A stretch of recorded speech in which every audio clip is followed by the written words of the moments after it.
We're on a delivery from the Netherlands to the Cannes boat show on Halcyon 50. That's a super boat, absolutely beautiful, and we've crossed the Bay of Biscay successfully. We're reviewing what to do, developing a plan so that each of us know what to do if an orca's sighted, and we're going to be following the latest research that's been done and following the protocols of what you should do if you sight an orca. There's a lot of chat and talk on social media and lots of groups interested in the orca interactions and how to avoid an orca interaction. A lot of people talk about going inshore within the 20-metre depth contour and staying very close inshore down the coast of Portugal and particularly around Cape St Vincent and in the Bay of Cadiz, and then sneaking into Gibraltar.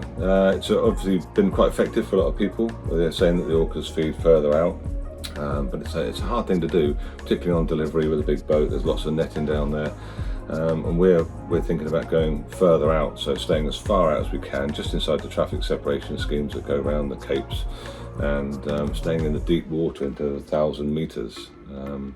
Which we've heard has also been successful. And a number of people have had success following the shipping in through the Strait of Gibraltar. So we're going to cut out wide. It's easier at night to avoid shipping than netting.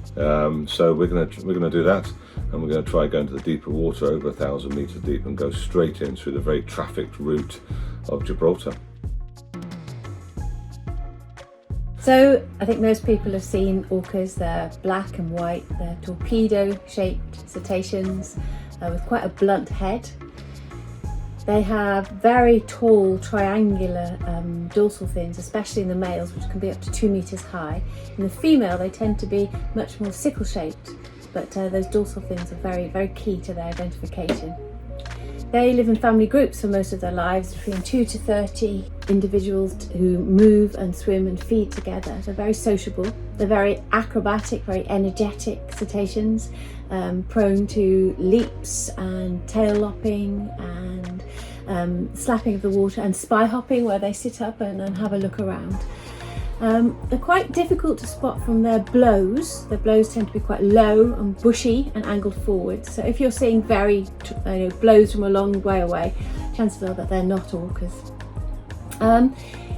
Other things that you can look for are birds circling together and feeding together quite close to the shore. It could be an indication that orcas have been in and have fed, and the birds are feeding on the detritus. Orcas are often associated also with purse seine netting boats and long line tuna fishing boats. They go in and they steal the fish from the fishermen.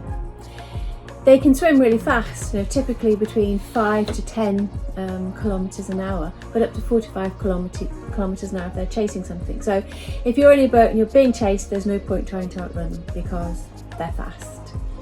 They dive for between 20 metres for about a minute at a time, but it can be much deeper, maybe 250 metres down to up to about 20 minutes. But typically they do 3 to 6 1-minute dives before going down and diving for a few minutes at a time.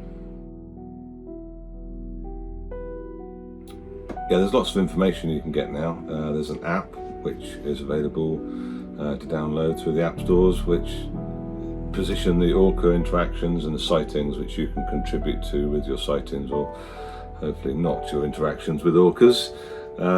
That's really good. We've been looking at that and seeing where they are. There's been a few sightings recently up in the A Coruña area. That's a really great information. There's lots of information online as to what you should do.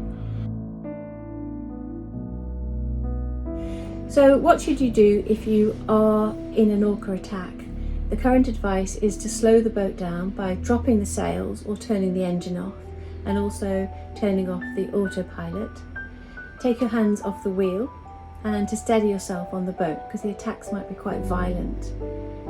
You should contact the Coast Guard and let him know the time, the date and the position of the attack, and you can do that on channel 16 for the Finisterre area, channel 69 for the Tangier area, and if you're around Tarifa, channel 10 is the channel that you need to notify the Coast Guard on. If the boat is damaged, you have to contact the Coast Guard anyway, and he'll be able to arrange a tow for you.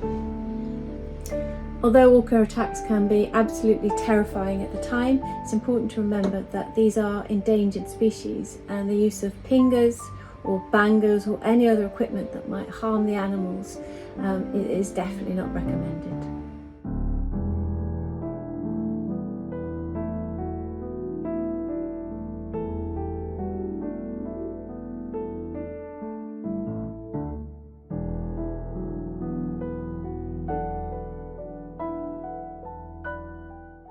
So we're just about to depart A Coruña. Had a great stop here. It's a beautiful place.